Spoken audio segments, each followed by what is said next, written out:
Functions are a great time-saving option for calculating data in your worksheet. They can be used in place of formulas when a formula would be too long or just too complicated to write out manually. To access the function library, go to the Formulas tab on the ribbon. Here you'll find hundreds of functions to choose from. They've all been organized into categories to make them easier to find. For example, under Financial, you'll find functions that deal with things like interest and monthly payments. Under Text, you can perform text manipulations, like converting lowercase to uppercase, replacing text, and more.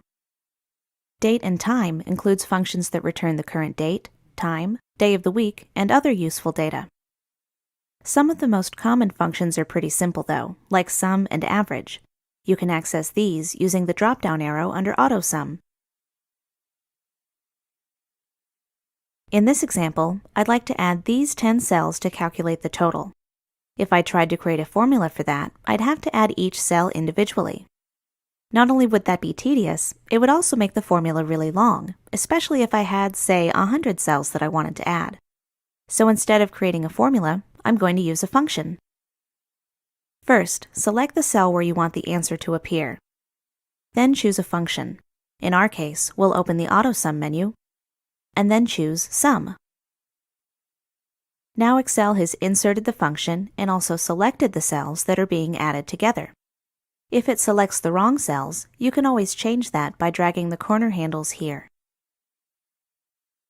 When you're done, press Enter on your keyboard, and the answer will appear. Let's look at this function in a little more detail. Just like formulas, functions always start with an equal sign.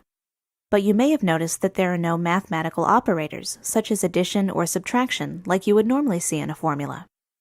Instead, functions use a specific syntax that includes the name of the function, followed by one or more arguments in parentheses.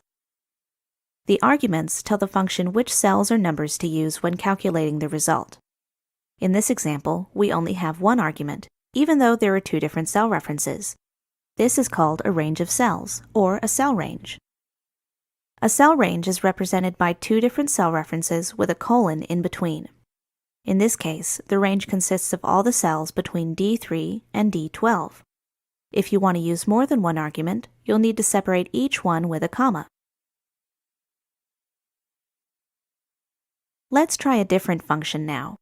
In this example, we have a column for the date that each item was ordered and the date that it was received. What I'd like to know is how many business days it took for each item to be delivered. First, select the cell where you want the function to go. Then choose a function if you know what category it's in. If you don't, you can try searching for it instead.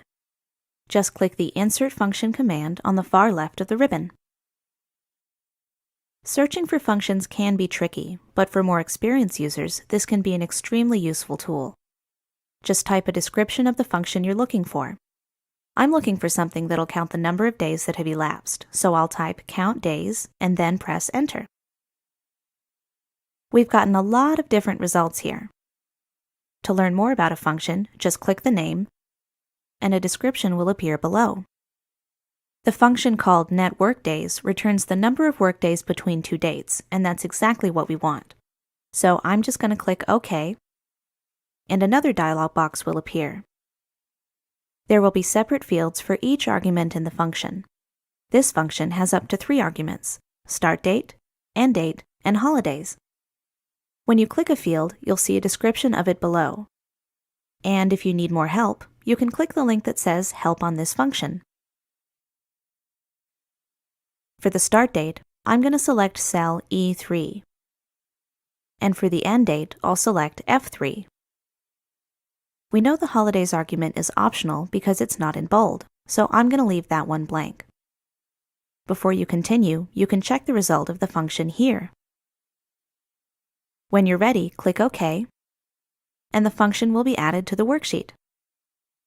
Just like with formulas, you can copy the function using the fill handle here. And now we can see the number of business days it took for each item to be delivered.